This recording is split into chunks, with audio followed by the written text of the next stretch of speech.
నమస్కారం, న్యూస్ విజన్కు స్వాగతం. ముందుగా వార్తల్లోని ముఖ్యాంశాలు.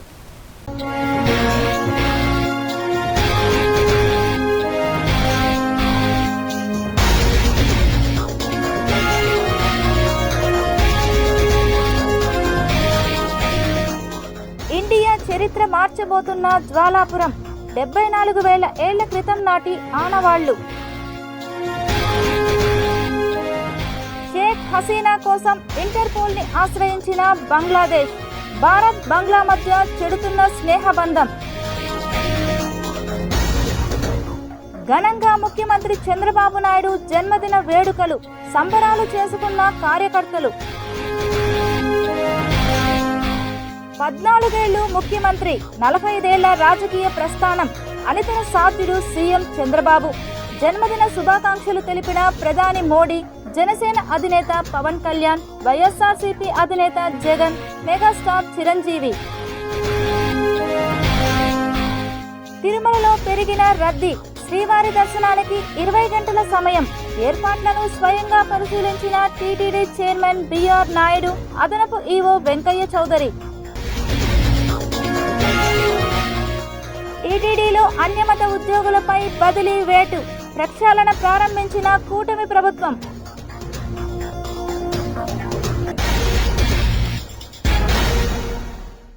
పల్లెలో పుట్టారు, తండ్రి రైతు, గ్రామ పెద్దల్లో ఒకరు. ఇదే ఆయన నేపథ్యం. కానీ ఆయన ప్రయాణం మాత్రం అనన్య సామాన్యం. ఒక మామూలు రైతు బిడ్డ చంద్రబాబు నాయుడు 2 తెలుగు రాష్ట్రాలకు సీఎంగా మారిన విధానం అదో మోస్ట్ ఇన్స్పైరింగ్ జర్నీ. భారతదేశంలోనే పొలిటికల్ ఇన్ఫ్లుయెన్సర్గా పేరు తెచ్చుకున్న చంద్రబాబుపై ప్రత్యేక కథనం. అతి చిన్న వయసులోనే రాజకీయ నాయకుడిగా ఎదగడమే కాకుండా 4 సార్లు సీఎం అయిన ఘనత కూడా చంద్రబాబుకు దక్కుతుంది. 14 ఏళ్లు ముఖ్యమంత్రిగా చంద్రబాబు రికార్డును ఎవ్వరూ బీట్ చేయలేరు కూడా. 1950 ఏప్రిల్ 20న పుట్టిన ఆయన ఈరోజు 75 వసంతాలు పూర్తి చేసుకుని 76వ ఏట అడుగుపెట్టారు. 1978లో 28 ఏళ్ల వయసులో ఎమ్మెల్యేగా ఎన్నికై శాసనసభలో ప్రవేశించాక ఇప్పటి వరకు సీఎం చంద్రబాబుకు 46 ఏళ్ల సుదీర్ఘ రాజకీయ ప్రస్థానం ఉంది. ఇందులో ఆయన అధిరోహించిన శిఖరాలు ఎన్నో, పడిపోయిన లోతులు అన్నే. మామను వెన్నుపోటు పొడిచారని అన్నారు. ఎన్టీఆర్ నుంచి పార్టీని లాక్కున్నారని నిందలు వేశారు. కేసులు పెట్టి జైలుకు పంపించారు. కానీ వేటికి లొంగలేదు చంద్రబాబు. తాను అనుకున్నది సాధించే వరకు పట్టు విడవలేదు. ఎన్టీఆర్ ఉంటే తెలుగుదేశం పార్టీ ఎలా ఉండేదో తెలియదు, కానీ చంద్రబాబు నాయకత్వంలో మాత్రం అత్యంత ఎత్తుకు ఎదిగింది. ఉమ్మడి తెలుగు రాష్ట్రాలకు ముఖ్యమంత్రిగా పనిచేసిన ఆయన ఇప్పుడు విడిపోయాక కూడా ఆంధ్రప్రదేశ్కు 2 సార్లు సీఎం అయ్యారు. అంతేకాదు కేంద్రంలో బీజేపీ నిలబడ్డానికి ముఖ్య కారణమయ్యారు. 3వ మెజార్టీ సీట్లతో గెలవలేకపోయినా ఎన్డీఏకు మద్దతుగా నిలిచి కేంద్ర ప్రభుత్వ ఏర్పాటుకు వెన్నుముక్క అయ్యారు. ఇప్పుడు 4వ సీఎంగా ప్రమాణ స్వీకారం చేసి రాష్ట్ర అభివృద్ధిని పరుగులు పెట్టించే పనిలో పడ్డారు. 14 ఏళ్లు ముఖ్యమంత్రిగా, 15 ఏళ్లు ప్రతిపక్ష నేతగా పనిచేయడం రాష్ట్ర చరిత్రలో ఇప్పటికీ రికార్డే. ఆయన సాధించిన విజయాల్ని తలచి చూస్తే వాటి వెనుక ఎన్నో త్యాగాలు, అవిరళ కృషి, క్రమశిక్షణ కనిపిస్తాయి. 30 ఏళ్ల వయసులో ముఖ్యమంత్రిగా ఎలా పనిచేశారో ఇప్పుడు 75 ఏళ్ల వయసులో కూడా అదే తపనతో పనిచేస్తున్నారు చంద్రబాబు. ఇంత ఏజ్లో కూడా నవ యువకుడిలా అడుగులు వేస్తున్నారు. రాజకీయ చతురతకు పెట్టింది పేరు చంద్రబాబు. ఈయన ఎక్కడ ఉంటే అక్కడ తనదంటూ ప్రత్యేకమైన మార్క్ కనిపిస్తుంది. ఆయన రాజకీయ ప్రస్థానంలో మొదటి 4 దశాబ్దాలు ఒకెత్తు, గడిచిన 5 ఏళ్లు ఒకెత్తు. 5 ఏళ్ల క్రితం ఎన్నికల్లో కేవలం 23 స్థానాలకు పరిమితమైన దశ నుంచి ప్రతిపక్ష నేత జగన్ను ఎదురొడ్డి పోరాడి చంద్రబాబు అద్భుత విజయం సాధించారు. జైల్లో పెట్టిన తొణకని బెనకని దీశాలి ఆయన. మిత్రపక్షాలతో కలిసి 164 స్థానాలు గెలుచుకుని అధికారంలోకి రావడమే కాకుండా 4వ ముఖ్యమంత్రిగా ప్రమాణ స్వీకారం చేశారు. ఇలాంటి అసాధ్యాల్ని సుసాధ్యం చేయడమే ఆయన స్టైల్. తెలుగుదేశం పని ఇంకా అయిపోయింది అన్న వారి నోళ్లను మూయించారు. సుదీర్ఘ రాజకీయ జీవితంలో చంద్రబాబు అనేక ఆటుపోట్లు ఎదుర్కొన్నారు. కింద పడిన ప్రతిసారి రెట్టించిన ఉత్సాహంతో పోరాటం ప్రారంభించి మళ్ళీ గెలిచి చూపించారు. చంద్రబాబు అంటే పని, పని అంటే చంద్రబాబు అని ఆయనకు పేరు. ఆయన పని చేయడమే కాకుండా తన చుట్టూ ఉన్నవారితో, అధికారులతో అంతే నిష్కర్షగా పనిచేయిస్తారు. భారీ వర్షాలు, తుఫానుల వంటి ప్రకృతి విపత్తులు సంభవించినప్పుడు 24 గంటల్లోపే అక్కడికి చేరుకొని పరిస్థితులు సాధారణ స్థితికి వచ్చేంత వరకు దగ్గరుండి పర్యవేక్షించిన ముఖ్యమంత్రిని ఆయనకు ముందు ఎవ్వరినీ చూడలేదు. 1996లో కోనసీమను భారీ తుఫాను అతలాకుతలం చేసినప్పుడు ఆయన నవ్యాంధ్ర పగ్గాలు చేపట్టాక హుడ్, తిత్లీ వంటి తుఫానులు ఉత్తరాంధ్రలో బీభత్సం సృష్టించినప్పుడు ఆయన వారం 10 రోజుల పాటు అక్కడే మకాం వేసి పరిస్థితి చెక్కదిద్దాకే వెనుతిరిగారు. అంతేకాదు, హైదరాబాద్ ఇప్పుడు ఇంతలా అభివృద్ధి చెందింది అంటే దానికి కారణం చంద్రబాబే. హైదరాబాద్ నగరాన్ని పెట్టుబడులకు గమ్యస్థానంగా ఐటీ హబ్గా మార్చడంతో పాటు ఐఎస్వి, ఐఐటి వంటి అనేక అంతర్జాతీయ స్థాయి విద్యా సంస్థల్ని ఏర్పాటు చేశారు. ప్రస్తుతం అమరావతిని ఇలాగే తీర్చిదిద్దేందుకు చంద్రబాబు నడుం బిగించారు. 5 ఏళ్లలో అమరావతిని మరో హైదరాబాద్లా మారుస్తానని చెబుతున్నారు. అయితే ఆయన ముందు ఇప్పుడు చాలా సవాళ్లు ఉన్నాయి. కానీ చంద్రబాబు తలుచుకుంటే అవన్నీ అవే ఆటోమేటిక్గా సాల్వ్ అయిపోతాయి అంటున్నారు ఆయన గురించి తెలిసిన వాళ్ళు. హైటెక్ సీఎం సిబిఎన్కు ఆ సవాలు అధిగమించడం పెద్ద కష్టమేమీ కాదని చెబుతున్నారు. దార్శనికుడు, సంపద సృష్టికర్త, భావితరాల భవిష్యత్తు, 40 ఏళ్ల సుదీర్ఘ రాజకీయ అనుభవంతో ఆంధ్ర రాష్ట్రానికి ప్రపంచ స్థాయి గుర్తింపు తెచ్చిన మహానేత, సమాజమే దేవాలయం, ప్రజలే దేవుళ్ళు అన్న స్వర్గీయ ఎన్టీ రామారావు ఆశయ వారసత్వాన్ని ముందుకు తీసుకెళ్లి ప్రపంచ దేశాల్లో తెలుగువారికి ప్రత్యేక గౌరవాన్ని తీసుకొచ్చిన నవ్యాంధ్ర నిర్మాత, శ్రమజీవి, రాష్ట్ర ముఖ్యమంత్రి నారా చంద్రబాబు నాయుడు పుట్టినరోజు సందర్భంగా ఆయన అభిమానులు వేడుకలు జరుపుకున్నారు. ఈరోజు మన ముఖ్యమంత్రి వర్యులు శ్రీ నారా చంద్రబాబు నాయుడు గారు, జాతీయ పార్టీ తెలుగుదేశం పార్టీ అధ్యక్షులు, మరి కూటమి ముఖ్యమంత్రి గారు ఈ రోజున 75వ సంవత్సరంలో అడుగుపెడుతున్న సందర్భంగా ఆయన జన్మదినాన్ని అందరూ నాయకులు కూడా, కూటమి నాయకులంతా కూడా కలిసి ఈరోజు తిరుపతి నగరంలో ఏదైతే కలిగినటువంటి వెంకటేశ్వర స్వామి ఆయన ఇలవేల్పుగా ఉన్నాడో ఆయన పాదాల చెంత కొబ్బరికాయలు కొట్టి ప్రతి సంవత్సరం కూడా ఆనవాయితీగా పూజలు నిర్వహించుకోవడం జరుగుతుంది. అదే ఆనవాయితీ ప్రకారం ఈరోజు కూడా అలిపిరి దగ్గర పాదాల దగ్గర కొబ్బరికాయలు సమర్పించి మరి ఆయన కుటుంబ సభ్యులు అందరూ కూడా ఆయన ఆరోగ్యాలతో, అష్టైశ్వర్యాలతో నిండు నూరేళ్లు ఆయన ప్రజాసేవకే అంకితం అవ్వాలని, ప్రజాసేవలో ఆయన మరి నిండు నూరేళ్లు కూడా జీవించాలని కోరుకుంటూ ఆయన జన్మదిన సందర్భంగా అందరూ విచ్చేసినటువంటి ప్రతి ఒక్కరికి కూడా కృతజ్ఞతలు. ఏదైతే ఒక రైతు బిడ్డగా వచ్చి కష్టాలు తెలిసిన వ్యక్తిగా వచ్చి ఉమ్మడి రాష్ట్రానికి పరిపాలన అందివ్వడమే కాకుండా విభజన అయిన రాష్ట్రానికి గతంలో 5 సంవత్సరాలు పరిపాలన చేసి మళ్ళీ ఇప్పుడు అద్వితీయమైన విజయం సాధించి ఈరోజు ముఖ్యమంత్రిగా ఎన్డీఏ కూటమి తరపున ఈరోజు పనిచేసిన ముఖ్యమంత్రి గారు చంద్రబాబు నాయుడు గారు చూస్తే ఆయన మొత్తం కూడా రాజకీయ జీవితం మొత్తం కూడా ఏదైతే పేద వర్గాల సంక్షేమం కోసం నందమూరి తారక రామారావు గారు చూపిన బాటలో పయనిస్తూ పేద వర్గాల సంక్షేమం కోసం, బడుగు బలహీన వర్గాల సంక్షేమం కోసం అనేక అభివృద్ధి సంక్షేమ కార్యక్రమాలే చేయడమే కాకుండా వాళ్ళని ఆర్థికంగా ముందుకు తీసుకొని రావాలని తలంపుతో ఈ 4 సంవత్సరాలుగా P4 అనే ప్రాజెక్టుని తీసుకొని అందరి జీవితాల్లో వెలుగు నింపే విధంగా చేయాలనే తలంపు ఒక పక్క. ఇంకో పక్క చూస్తే మేమందరూ కూడా ఈరోజు చంద్రబాబు నాయుడు గారితో తెలిసినప్పటి నుంచి ఉన్నాం. ఆయన పాటు ఆయన మొదటి నుంచి కూడా ఎక్కడ కూడా నీతికి, నిజాయితీకి, నిబద్ధతకు మారు పేరు ఏదైనా ఉంటే అది చంద్రబాబు నాయుడు గారు అని స్పష్టంగా చెప్పగలం. ఆయన జన్మదిన వేడుకలు ప్రజల కోసం ఆయన చేసే సేవలు మీరందరూ కూడా గమనించాల్సిన విషయం ఏంటంటే పార్టీలకు అతీతంగా ప్రజలందరూ కూడా రోడ్లపైకి వచ్చి ఈరోజు పుట్టినరోజు సెలబ్రేషన్ చేసుకుంటున్నారంటే అది ఒక నాయకుడికి సాధ్యం కాదు. నాకు తెలిసి చంద్రబాబు నాయుడు గారు హయాంలో ఏమవుతే ప్రజల కోసం ఆలోచించారో మరీ కనీవిలిగని రీతిలో ఈరోజు వాళ్ళందరూ కూడా సెలబ్రేషన్ చేసుకుంటున్నారు. రక్తదానం కానించి, అన్నదానాల కానించి, కేక్ కటింగ్ ప్రోగ్రాంలన్నీ కూడా నిర్వహించాం. మేము ఆయన నిండు నూరేళ్లు ఆ వెంకటేశ్వర స్వామి ఆశీస్సులు ఆయనకు ఉండాలని, ప్రజల కోసం ఆయన తప్పించేది ప్రజలందరూ ఆశీస్సులతో ఆయన మమ్మల్ని అందరినీ కూడా నూరేళ్లు పాలించాలని చెప్పి కూడా మనస్ఫూర్తిగా కోరుకుంటాం. తిరుపతికి కోతవేటు దూరంలో ఐఈఎస్ఆర్, ఐఐటి, ఐఈఎస్ఆర్, అదేవిధంగా ఇండస్ట్రియల్ హబ్ ఇవన్నీ కూడా తీసుకొచ్చి ఎంతో అభివృద్ధి చేసినటువంటి అభివృద్ధి ప్రదాత. ఈరోజు ఆంధ్రప్రదేశ్ రాష్ట్రానికి రాజధాని లేనటువంటి రాష్ట్రానికి అమరావతిని డెవలప్ చేసుకుంటూ, అదేవిధంగా పోలవరాన్ని ఒక పక్క అభివృద్ధి చేసుకుంటూ ఈ రాష్ట్రంలో ఇప్పుడు 2024 నుండి 2029 వరకు P4 అనే ఒక కొత్త విధానాన్ని తీసుకొచ్చి ఎవరైతే బడుగు బలహీన వర్గాలు ఉన్నారో వాళ్ళందరినీ కూడా ఉన్నత స్థాయికి తీసుకొచ్చేదానికి చేస్తున్నటువంటి మహానుభావుడు 10 కాలాల పాటు వెంకటేశ్వర స్వామి ఆశీస్సులతో నిండు నూరేళ్లు ఈ రాష్ట్రాన్ని పరిపాలించాలని చెప్పి మనస్ఫూర్తిగా వెంకటేశ్వర స్వామిని ప్రార్థిస్తూ మన ఆంధ్రప్రదేశ్ని మొట్టమొదటి ప్లేస్లో పెడతారని చెప్పి ఆయన ముందు నుంచి కలలు కంటున్నారు. అన్నట్టే P4 తీసుకొచ్చారు.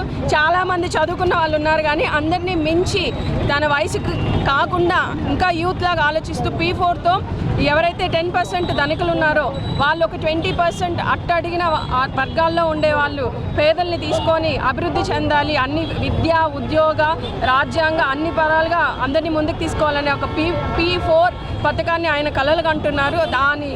ఆ బాటగా ప్రతి ఒక్కరూ నడవాలని చెప్పి మనస్ఫూర్తిగా కోరుకుంటూ అందరికీ నమస్కారం. ఈరోజు మన ఆంధ్రప్రదేశ్ని అభివృద్ధి బాటలో నడిపించిన మహానాయకుడు శ్రీ నారా చంద్రబాబు నాయుడు గారి జన్మదినం సందర్భంగా వివిధ సేవా కార్యక్రమాలతో పాటు కేక్ కటింగ్ మరియు వివిధ కార్యక్రమాలు చేయడం జరిగింది. ఆయన డెడికేషన్ మరియు ఆయన విజన్ అందరు స్ఫూర్తిగా తీసుకొని ఇంకా ఆయనకి ఇంకా మంచి ఆరోగ్యం కల్పించి ఆ కలియుగ దైవమైన వెంకటేశ్వర స్వామి మరింత ఆరోగ్యం కల్పించి మరింత సేవ చేసే అవకాశం ఇవ్వాలని కోరుకుంటున్నాను.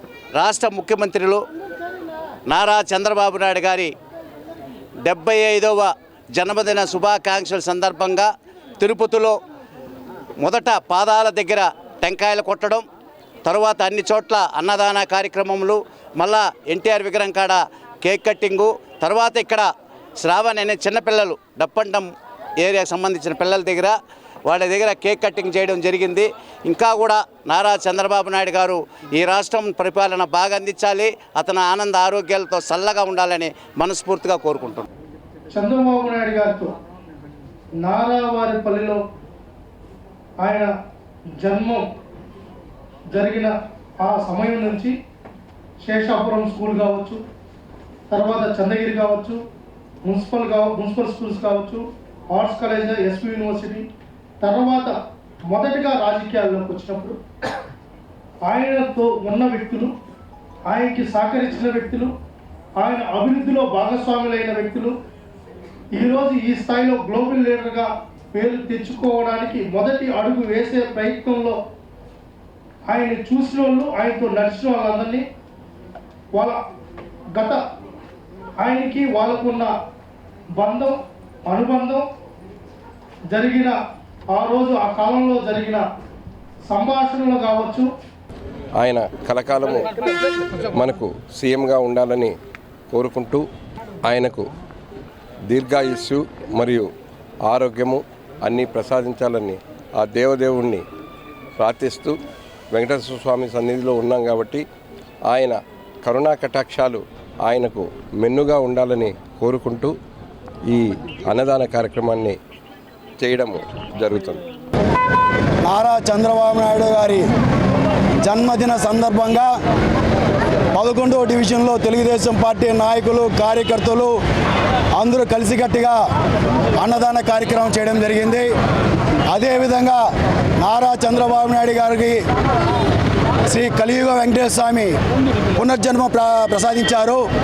ఆయన ఆశీస్సులతో ఎల్లప్పుడూ ఆయురారోగ్యాలతో ఉంటూ సుఖ సంతోషాలుగా ఉంటూ ఆంధ్రప్రదేశ్ రాష్ట్రంలో ఉన్నటువంటి 5 కోట్ల మంది ప్రజలకి అండదండగా నిలుస్తూ రాష్ట్రంలో ఉన్నటువంటి యువతకి తోడు నీడగా నిలుస్తూ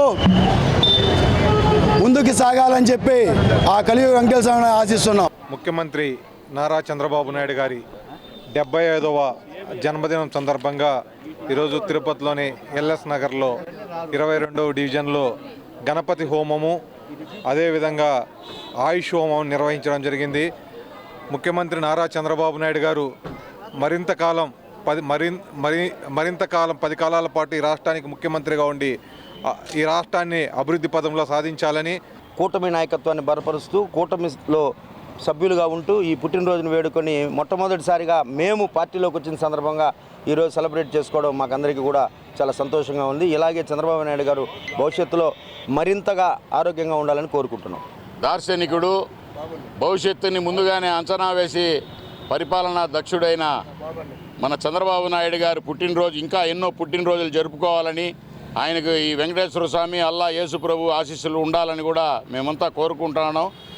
ఈరోజు మా ముఖ్యమంత్రి శ్రీ నారా చంద్రబాబు నాయుడు గారు 75వ జన్మదినోత్సవం జరుపుకుంటున్న సందర్భంగా ఆ కలియుగ దైవం శ్రీ వెంకటేశ్వర స్వామి, షిరిడి సాయినాథుడు, కాళహస్త్రి మంజునాథుడు, మా కాణిపాక వరసిద్ధ వినాయక స్వామి, సాక్షాత్తు కనకదుర్గమ్మ గారి ఆశీస్సులతో నిండు నూరేళ్లు ఈ ఆంధ్ర రాష్ట్రానికి ఆయనే ముఖ్యమంత్రిగా పనిచేసి ఈ ఆంధ్ర రాష్ట్ర ప్రజలని సురక్షితంగా చాలా సంతోషంగా ఉంచే బాధ్యత మా ముఖ్యమంత్రి గారు తీసుకున్నారు. ఈరోజు నారా చంద్రబాబు నాయుడు గారి 75వ జన్మదిన వేడుకలు రేణిగుంటలో చాలా ఘనంగా జరుపుకుంటున్నాం. మరి ఆ రోజు హైదరాబాద్ నగరాన్ని ఏ విధంగా అయితే డెవలప్ చేసి ఈరోజు ప్రపంచంలోనే ఇండియాలోనే నెంబర్ 1గా ఉందో అదేవిధంగా రాబోయే రోజుల్లో మన ఆంధ్రప్రదేశ్ని, అమరావతిని అంతకంటే గొప్పగా తీర్చిచ్చే ఒక ఆ శక్తిని ఇవ్వాలని 40 ఏళ్ల రాజకీయ చరిత్రలో కూడా ఆయన ఈ రాష్ట్రాన్ని అన్ని రంగాల్లో ముందుకు తీసుకునే ఘనత ఆయనకి దక్కింది. మన పేద ప్రజలకు కానీ రైతన్నలకు కానీ ఇటు కావాల్సిన అభివృద్ధి ఎన్నో విధాలుగా ముందుకు తీసుకునే ఘనత ఆయనకి. 10 మందికి అన్నదానం కార్యక్రమం చేయాలనే ఉద్దేశంతో ఈరోజు మా ఇంద్రమ్మ కాలనీలో అన్నదాన కార్యక్రమం చేసి మా బృందం అందరం కూడా కలిసి దీన్ని జయప్రదం చేసినందుకు ప్రతి ఒక్కరికి ధన్యవాదాలు తెలియజేసుకుంటున్నా. నా పేరు B.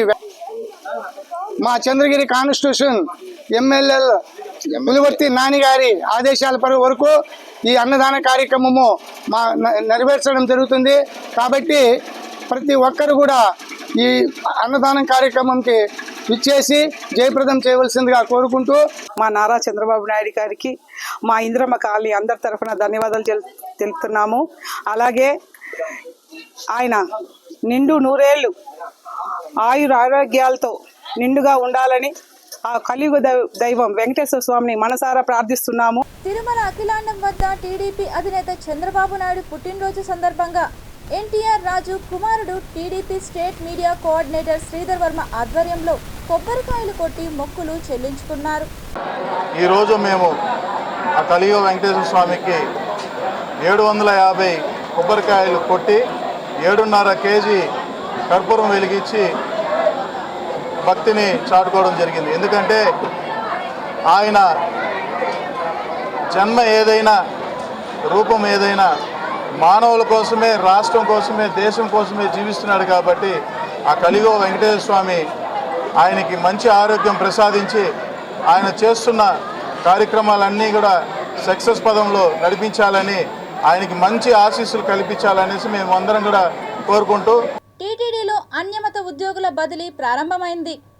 Shri Padmavati women polytechnic కళాశాలలో ప్రిన్సిపల్ అసుంతను విధుల నుంచి తప్పించి నర్సింగాపురంలోని ఆయుర్వేద ఫార్మసీకి బదిలీ చేస్తూ టీటీడీ విద్యాశాఖ అధికారులు ఉత్తర్వులు జారీ చేశారు.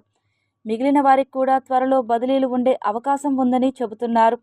టీటీడీ పాలక మండలి సమావేశంలో తీసుకున్న నిర్ణయం మేరకు టీటీడీ 47 మంది అన్య మతస్థులను గుర్తించింది. వీరికి ఆలయానికి సంబంధించి కీలక విభాగాలు ఆధ్యాత్మిక, ధార్మిక, విద్యాక్షేత్రాల్లో కాకుండా ఇతర ప్రాంతాల్లో విధులు కేటాయించాలని నిర్ణయించారు. గతేడాది నవంబర్లో జరిగిన టీటీడీ పాలక మండలి సమావేశంలో అన్యమత ఉద్యోగుల అంశంపై చర్చించారు. టీటీడీలో పనిచేస్తున్న అన్యమత ఉద్యోగులను బయటకు పంపేందుకు ఎటువంటి చర్యలు తీసుకోవాలనే విషయమై ప్రభుత్వానికి నివేదించాలని నిర్ణయం తీసుకున్నారు. ప్రభుత్వం నుంచి గ్రీన్ సిగ్నల్ రావడంతో బదిలీల ప్రక్రియ ప్రారంభించారు. భక్తుల రద్దీ మధ్య టీటీడీ పాలక మండలి చైర్మన్ బిఆర్ నాయుడు స్వయంగా తిరుమలలో ఆకస్మిక తనిఖీలు నిర్వహించారు. ఆలయ ప్రాంగణం వద్ద కలియ తిరిగిన ఆయన భక్తులకు అందుతున్న వసతులను సమీక్షించారు. శ్రీవారి లడ్డు, అన్న ప్రసాదాల నాణ్యత, తరిగొండ వెంగమాంబ అన్నదాన సత్రంలో జరుగుతున్న సేవలపై సమగ్రంగా ఆరా తీశారు. భక్తులు దర్శనం పూర్తి చేసుకుని ఆలయం వెలుపలికి వచ్చిన సందర్భంలో చైర్మన్ నేరుగా వారిని కలుసుకున్నారు. టీటీడీ సాంకేతిక సేవల్లో కొన్ని లోపాలు ఉన్నట్లు కొందరు భక్తులు ఈ సందర్భంగా చైర్మన్ దృష్టికి తీసుకెళ్లారు. శ్రీవారి లడ్డు, అన్న ప్రసాదాలు చాలా రుచికరంగా ఉన్నాయంటూ మరికొందరు భక్తులు సంతృప్తిని వ్యక్తం చేశారు. వయోవృద్ధులు, దివ్యాంగులకు ఆఫ్లైన్ ద్వారా దర్శనానికి ప్రత్యేక అవకాశం కల్పించాలనే నిర్ణయం ఎంతో గొప్పదని పలువురు అభిప్రాయపడ్డారు. ఇదిలా ఉండగా భక్తుల రద్దీని దృష్టిలో ఉంచుకొని బిఆర్ నాయుడు కళ్యాణకట్ట, నందకం మినీ కళ్యాణకట్టలను సందర్శించారు. అక్కడ తల నీలాల సమర్పణ ప్రక్రియను పరిశీలించి క్షురకుల ప్రవర్తనపై భక్తుల అభిప్రాయాలను తెలుసుకున్నారు. రద్దీ ఎక్కువగా ఉండే కళ్యాణకట్టల్లో నుండి తక్కువ రద్దీ ఉన్న ప్రాంతాలకు భక్తులను మళ్లించే విధంగా చర్యలు తీసుకోవాలని అధికారులను ఆదేశించారు.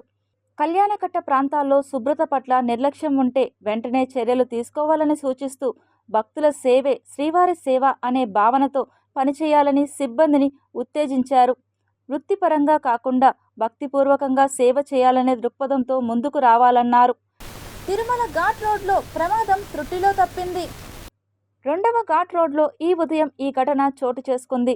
తూర్పుగోదావరి జిల్లా రావులపాలెనికి చెందిన భక్తులు కారులో తిరుమలకు బయలుదేరారు. ఈ ఉదయం కారు తిరుమల అలిపిరి టోల్గేట్ దాటుకుని 2వ ఘాట్ రోడ్లోకి ప్రవేశించింది. భాష్యంగార్ల సన్నిధి మలుపు వద్ద ఉన్నట్టుండి కారు అగ్ని ప్రమాదానికి గురైంది. కారులో మంటలు చెలరేగాయి. వెంటనే డ్రైవర్ అప్రమత్తమయ్యాడు. కారును రోడ్డు పక్కకు నిలిపివేశాడు. ప్రయాణికులు కారు దిగి దూరంగా వెళ్లిపోయారు. కారు మొత్తం దగ్ధమైంది. ఈ విషయం తెలిసిన వెంటనే ఘాట్ రోడ్ సిబ్బంది అగ్నిమాపక సిబ్బందికి సమాచారం అందజేశారు. సమాచారం అందిన వెంటనే సంఘటనా స్థలానికి చేరుకున్న సిబ్బంది మంటలను అదుపు చేశారు. మంటల్లో కారు పూర్తిగా దగ్ధమైంది. 2 రోజుల వ్యవధిలో తిరుమలలో 2 కార్లు అగ్నికీలల మధ్య చిక్కుకోవడం ఇది రెండోసారి. సంస్కృత భాష ప్రపంచవ్యాప్తం అనే కార్యక్రమ ముగింపు సమావేశం ఆదివారం సాంస్క్రిట్ యూనివర్సిటీలో ఘనంగా ముగిసింది. 2 రోజు మన సంస్కృత భారతి సంఘటనం గత 40 ఏళ్ళు నుంచి చేసిన ఒక పెద్ద కార్యం, సంస్కృత సంభాషణ ఆందోళన కార్యం గురించి మన ఏది సాధనం చేశామో దాని సంస్మరణ కోసం మన పూర్వ కార్యకర్తలు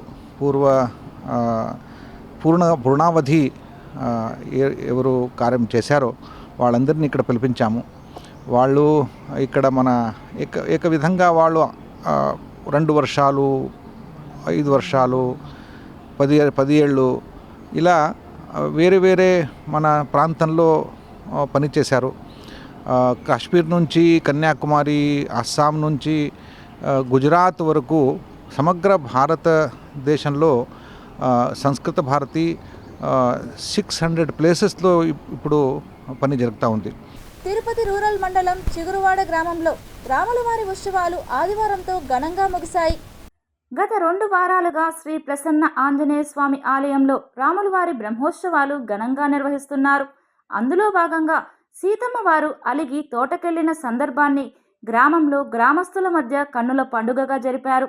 అలిగిన సీతమ్మ వారిని తిరిగి తేరుపై రామలక్ష్మణ ఆంజనేయ సమేతంగా దేవాలయానికి తీసుకురావడం ఒక ప్రత్యేక ఆకర్షణను గ్రామంలో సంతరించుకుంది. ఈ కార్యక్రమంలో చిగురువాడ గ్రామ ప్రజలతో పాటు ఆలయ ధర్మకర్త మోహనరామరెడ్డితో పాటు మురళీస్వామి, రఘుస్వామి, సురేష్ స్వామి తదితరులు పాల్గొన్నారు. చిగురువాడ గ్రామంలో వేంచేసి ఉన్నటువంటి శ్రీ సుదర్శన సహిత ప్రసన్న ఆంజనేయ స్వామి వారి ఆలయంలో నవాహినిగా అంటే ప్రతి సంవత్సరం జరిగేటటువంటి ఉత్సవాలలో భాగంగా ఈ యొక్క సీతారామ కళ్యాణంతో మొట్టమొదటి రోజు ప్రారంభమై తదుపరి శ్రీ స్వామివారి పట్టాభిషేకం అనంతరం వసంతోత్సవం, ఈ విధంగా తోటోత్సవం అనంతరం తోటోత్సవంలో స్వామివారికి పంచద్రవ్యాలతోనూ విశేషమైనటువంటి ద్రవ్యాలతో అభిషేకం చేయడం జరుగుతుంది. స్వామివారికి విశేష అలంకారం చేసి సాయంత్ర సమయంలో సుమారు 6 గంటల నుండి స్వామివారికి తిరువీధి ఉత్సవం ద్వారా స్వామివారి ఈ యొక్క విశేషమైనటువంటి మహోత్తరమైన ఈ 3 రోజులు జరిగేటటువంటి మహోత్తరమైనటువంటి ఈ కార్యక్రమాన్ని ముగింపు జరుగుతుంది. రేపు అందరూ కూడా శ్రీమూర్తులు అందరూ ఒకే దీనితో ఆనందదాయకంగా ఈ విశేషమైనటువంటి అభిషేకాన్ని తిలకించడానికి స్వామివారి యొక్క కృపాకటాక్ష వీక్షణములకు పాత్రులవడానికి విశేషంగా తరలి వస్తారు. ప్రాథమిక ఆరోగ్య కేంద్రాలు నిరుపేద మధ్యతరగతి ప్రజలకు ఆరోగ్య ప్రదాయనిగా నిలుస్తున్నాయి. తిరుపతి స్కావెంజర్స్ కాలనీలోని యూపీహెచ్సి కేంద్రం పరిధిలో సుమారు 36,000 మంది పైచిలుకు ప్రజలు 10 డివిజన్లు ప్రాథమిక ఆరోగ్య కేంద్రం పరిధిలోకి వస్తాయి. ఇక్కడ పేద మధ్యతరగతి బడుగు బలహీన వర్గాలకు చెందిన వారు అధికంగా నివాసం ఉంటుంటారు. ముఖ్యంగా తిరుపతి నగరపాలక సంస్థ కార్యాలయంలో విధులు నిర్వహించే శానిటరీ వర్కర్స్ ఎక్కువగా నివాసం ఉంటారు. ఏదైనా జబ్బు సోకితే ప్రైవేట్ హాస్పిటళ్లకు వెళ్లలేని దయనీయ స్థితి. అటువంటి వారి కోసం వైద్య ఆరోగ్య శాఖ అధికారులు, జిల్లా యంత్రాంగం ఆయా డివిజన్ల పరిధిలో యూపీహెచ్సి కేంద్రాన్ని ఏర్పాటు చేశారు. ప్రైవేట్ హాస్పిటళ్లకు ధీటుగా తిరుపతిలోని పట్టణ ప్రాథమిక ఆరోగ్య కేంద్రాలు వైద్య సేవలు అందిస్తున్నాయి.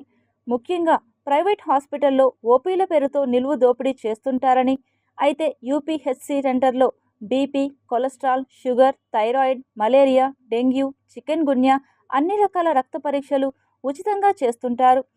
హాస్పిటల్కి విచ్చేసిన సిబ్బందికి, రోగులకు అవసరమైన చికిత్సను అందజేసి వారి యొక్క అవసరాలను మెడికల్ ఆఫీసర్ మరియు వారి సిబ్బంది తీరుస్తుంటారు.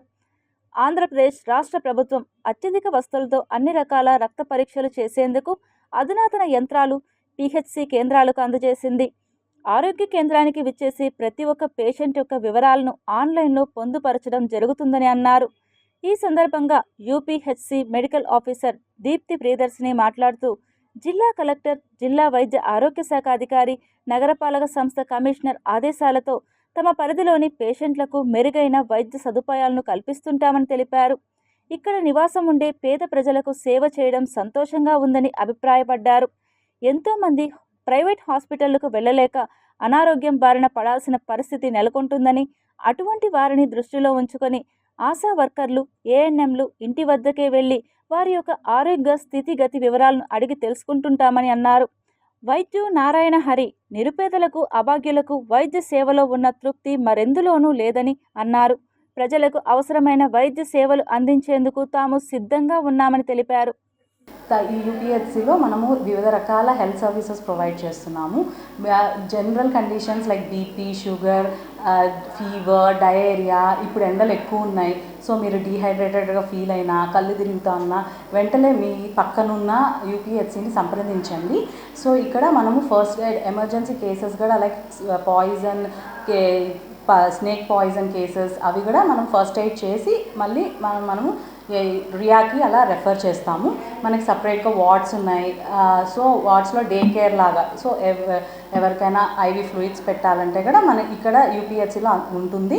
సో మీ ఈ సేవల్ని అందుబాటు యూపీహెచ్సికి సంబంధించి మేము ప్రతి ఒక్క సర్వేలు అట్లా ఫ్రైడే కానీ వెక్టార్ బోర్న్ డిసీజెస్ కానీ ఎన్సిడిసిడి సర్వేస్ ప్రతి ఒక్కటి హౌస్ టు హౌస్ వెళ్ళి ప్రతి ఒక్క ఇంట్లో ఏమి ఎక్కడ అనేసి బీపీలు అంతా కూడా చెక్ చేసి మొత్తము పెట్టడం జరుగుతుంది. ప్లస్ ఇక్కడ వెక్టార్ బార్న్ డిసీజెస్ కాడికి వస్తే ప్లస్ ఎక్కడ వాటర్ స్టాగ్నేషన్ ఉంది, ఎక్కడ లార్వా అనేది స్ప్రెడ్ అవుతూ ఉంది అనే తొట్లు కాడి నుంచి ప్రతి ఒక్కటి కూలర్లు కానీ ఫ్రిడ్జ్లు కానీ ప్రతి ఒక్కటి మా మెడికల్ ఆఫీసర్ దీప్తి మేడం యొక్క సందేశాల ప్రకారము ఆమె ఏదైతే ఆదేశిస్తూ ఉందో దాని ప్రకారం మేమంతా కూడా పక్కాగా చేయడం అనేది జరుగుతూ ఉంది. ఎక్కడ కానీ మాకు డెంగ్యూ కేసులు కూడా చాలా వరకు మేడం యొక్క ప్రొసీజర్లో పోవడం వల్ల ఎక్కడ కూడా మేము ప్రస్తుతానికైతే మాకు డెంగ్యూ కేసెస్ అనేది కూడా చాలా వరకు తగ్గాయి. మా యూపీహెచ్సి కింద అనేది ఈ ఇయర్ ఒక 3 or 4 కేసెస్ మాత్రమే రావడం జరిగింది. ఆ 3-4 కేసెస్ను కూడా ఒక 6 monthsగా రావడం అనేది లేదు. ఎందుకంటే ప్రతి ఒక్కరము కూడా టీం వర్క్గా వెళ్ళడము చేయడం అనేది జరుగుతూ ఉంది. అక్కడ 139వ మేడే స్ఫూర్తితో కార్మికులు, కర్షకులు, ప్రజలు ఐక్యంగా కేంద్ర రాష్ట్ర ప్రభుత్వాల ప్రజా వ్యతిరేక విధానాలపై పోరాటాలకు సిద్ధం కావాలని CPI ML new democracy Tirupati నగర కార్యదర్శి పి వెంకటరత్నం పిలుపునిచ్చారు. తిరుపతి నారాయణపురంలోని ఐఎఫ్టియు కార్యాలయంలో ఆదివారం 139వ మేడే కరపత్రాలను CPI ML new democracy Tirupati నగర కార్యదర్శి పి వెంకటరత్నం ఆవిష్కరించారు. ఈ సందర్భంగా ఆయన మాట్లాడుతూ, కార్మిక వర్గాన్ని కట్టు బానిసలుగా మార్చే లక్ష్యంతో ఆర్ఎస్ఎస్, బీజేపీ సర్కార్ తెచ్చే లేబర్ కోడ్ల రద్దుకై పోరాటం తీవ్రతరం చేయాలని చెప్పారు. సుప్రీంకోర్టు తీర్పు ప్రకారం సమాన పనికి సమాన వేతనం ఇవ్వాలని, కాంట్రాక్ట్, అవుట్సోర్సింగ్, స్కీమ్ రంగ కార్మికులకు రెగ్యులరైజ్ చేయాలని, కనీస వేతనం 26,000 ఇవ్వాలని, అసంఘటిత రంగ కార్మికులందరికీ ఉద్యోగ భద్రత, పీఎఫ్, ఈఎస్ఐ, పెన్షన్, ఇతర చట్టబద్ధ హక్కులను అమలు చేయాలని, ప్రభుత్వ రంగ పరిశ్రమల అమ్మకాలను ఆపివేయాలని డిమాండ్ చేశారు. ఇందుకోసం ఐఎఫ్టియు ఆధ్వర్యంలో మే 1న తిరుపతిలో జరిగే భారీ ర్యాలీ, బహిరంగ సభలో కార్మికులు పెద్ద ఎత్తున పాల్గొనాలని ఆయన పిలుపునిచ్చారు. మే 1వ తేదీన 139వ మే దినోత్సవాన్ని తిరుపతి నగరంలో ఘనంగా జరపాలని నిర్ణయించడం జరిగింది. ఆ సందర్భంగా ఒక పెద్ద ర్యాలీ, బహిరంగ సభ జరపాలని చెప్పి మొత్తం కార్మిక కేంద్రాలు ఉన్నటువంటి చోటంతా కూడా అంగన్వాడీ, ఆశా వర్కర్స్, పిహెచ్సి కేంద్రాల్లో కూడా జెండాలు ఎగరేసి ఆటో డ్రైవర్లు, అలాగే బిల్డింగ్ వర్కర్స్, వివిధ అసంఘటిత కార్మికుల్లో కూడా ఈ జెండాలో పెద్ద ఎత్తున ప్రచారం చేసి ఈ కార్యక్రమాన్ని జయప్రదం చేయాలని చెప్పి ఈ నగర ఐఎఫ్యు అలాగే నగర సిపిఐఎంఎల్ న్యూ డెమోక్రసీ నిర్ణయించింది.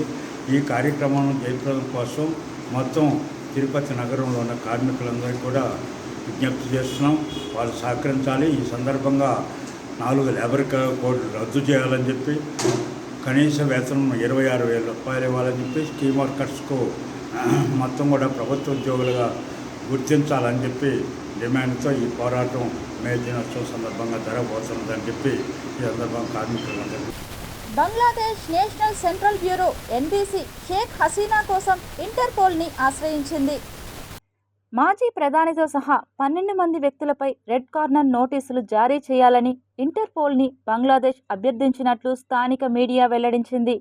గత ఏడాది ఆగస్టులో హింసాత్మక అల్లర్ల నేపథ్యంలో షేక్ హసీనా భారత్కి పారిపోయి వచ్చారు. బంగ్లా కోర్టులు, దర్యాప్తు సంస్థలు ఆమెను అప్పగించాలని కోరుతున్నాయి. బంగ్లాదేశ్ అంతర్జాతీయ నేరాల ట్రిబ్యునల్ ఐసీటీ హసీనా, అనేక మంది మాజీ కేబినెట్ మంత్రులు, సలహాదారులు, సైనిక, పౌర అధికారులపై మానవత్వానికి వ్యతిరేకంగా నేరాలు మరియు మారణ హోమం కింద అరెస్టు వారెంట్లు జారీ చేసింది. అప్పటి నుంచి ఆమెను భారత్ నుంచి తీసుకురావడానికి బంగ్లాదేశ్ అంతర్జాతీయ జోక్యాన్ని కోరుతోంది. ఓ చరిత్రక ఆనవాళ్లు ఇండియాకు 74,000 సంవత్సరాల చరిత్ర ఉందని నిరూపితమైంది. ఆంధ్రప్రదేశ్లోని నంద్యాల జిల్లా బేతంచెర్ల యాగంటి దగ్గర జ్వాలాపురం అనే గ్రామం కారణంగా ఉంది. ఆ ఊరిలో ఓ అరుదైన బూడిద దొరుకుతుంది. ఆర్కియాలజిస్ట్ రవి కొరిసెట్టార్ చేసిన పరిశోధనల్లో 2 ఆశ్చర్యకరమైన విషయాలు అక్కడ వెలుగులోకి వచ్చాయి. భారతదేశంలో 74,000 ఏళ్ల క్రితం కూడా జీవరాశి ఉంది. ఆ సమయంలో ఆది మానవుల పాలీలిథిక్ యుగం కర్నూలు జిల్లా ప్రాంతంలో ఉందని ఆధారాలు లభించాయి. ఈ విషయం ఎలా చెప్పగలిగారంటే 74,000 ఏళ్ల క్రితం ఇండోనేషియాలోని సుమత్రా దీవుల్లో టోబా అనే అగ్నిపర్వతం పేలింది. ఆ పేలుడు వెదజల్లిన అగ్నిపర్వత లావా భూమండలం అంతటా వ్యాప్తి చెందింది. ఆ బూడిద ఒక పొరలా కమ్మేసి సూర్యకాంతి భూమి మీద పడకుండా చేసింది. దాంతో సరైన ఉష్ణోగ్రత లేక మానవజాతి దాదాపు అంతరించే ప్రమాదంలో పడింది. కేవలం అతి కొద్ది శాతం మంది మనుషులు మాత్రమే ఆ ప్రమాదం నుంచి బతికి బయటపడ్డారు. ఆ లావా బూడిద భారత్లో కూడా కొన్ని చోట్ల పడింది. జ్వాలాపురంలో కూడా పెద్ద ఎత్తున ఆ లావా బూడిద దొరికింది. ఇంత పెద్ద మొత్తంలో బూడిద దొరకడం చాలా అరుదు. అగ్నిపర్వత లావా బూడిదను స్థానికులు తవ్వి విక్రయిస్తున్నారు. టన్ను బూడిద 1,000 రూపాయలకు అమ్ముతున్నారు. అదే జ్వాలాపురం గ్రామస్తుల ఉపాధి. దాదాపు 90% పైగా బూడిదను ఇప్పటికే తవ్వేసి అమ్మేశారు. డిటర్జెంట్ పౌడర్, గిన్నెలు తోమే పౌడర్ల తయారీలో ఈ బూడిద వాడతారని స్థానికులు చెబుతున్నారు. బూడిదలో పాలీలిథిక్ కాలం నాటి ఆది మానవుల ఆనవాళ్లు లభించాయి. 2002 నుంచి రవి కొరిసెట్టార్తో పాటు ఆక్స్ఫర్డ్ యూనివర్సిటీకి చెందిన మైకేల్ పెట్రాగ్లియా సహా మరికొందరు ఇతర శాస్త్రవేత్తలు ఈ స్థలంపై పరిశోధన చేశారు. ఆఫ్రికాలో దొరికిన పనిముట్లకు జ్వాలాపురంలో దొరికిన వాటికి కూడా పోలికలున్నాయి. లావా బూడిద పొరపైన కింద కూడా మనిషి వాడిన రాతి పనిముట్ల ఆనవాళ్లు కనిపించడంతో శాస్త్రవేత్తలు ఆశ్చర్యపోయారు. శాస్త్రవేత్తలు చెబుతున్నట్టు భారత్కు 60,000 ఏళ్లు కాదు, 74,000 ఏళ్ల క్రితమే మనిషి ఇక్కడ సంచరించాడని కొత్త ప్రతిపాదన ముందుకు తెచ్చింది ఈ జ్వాలాపురం. భారతదేశ రాతియుగ చరిత్ర దిశనే మార్చింది ఈ ఆర్కియలాజికల్ సైట్. జ్వాలాపురం తవ్వకంలో ఒక మిడిల్ పాలీలిథిక్ రాయి లభించింది. దానికి దగ్గరలో మరో ఎర్లీ పాలీలిథిక్ రాయి దొరికింది. ఇక జుర్రేరు నది ఒడ్డున మైక్రోలిథిక్ వస్తువులు కనుగొనబడ్డాయి. యాగంటి పెయింటెడ్ రాక్ షెల్టర్ల దగ్గరలో నేలపై మైక్రోలిథిక్ పరికరాలు కనిపించాయి. ఇవన్నీ ఇప్పటి వరకున్న భారతదేశ రాతియుగ చరిత్రని మార్చబోతున్నాయా అనేది ఇప్పుడు ప్రశ్న. వార్తలు ముగించే ముందు ముఖ్యాంశాలు మరోసారి చూద్దాం.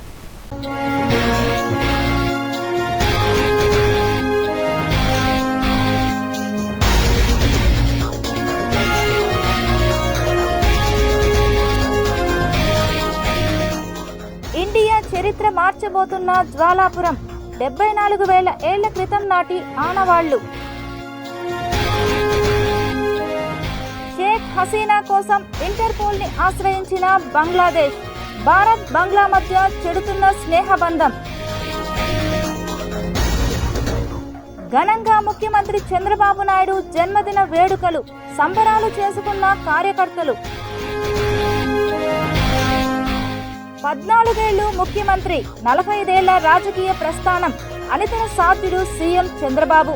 జన్మదిన శుభాకాంక్షలు తెలిపిన ప్రధాని మోడీ, జనసేన అధినేత పవన్ కళ్యాణ్, వైఎస్ఆర్సీపీ అధినేత జగన్, మెగాస్టార్ చిరంజీవి.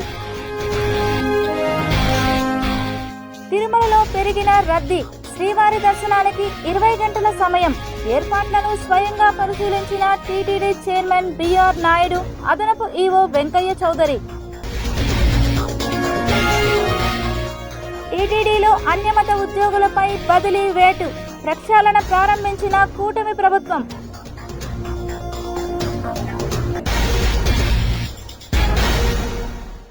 ఈ వార్తలు ఇంతటితో సమాప్తం. సమగ్ర సమాచారంతో విషయంలో మళ్ళీ కలుద్దాం. అంతవరకు సెలవు. నమస్కారం.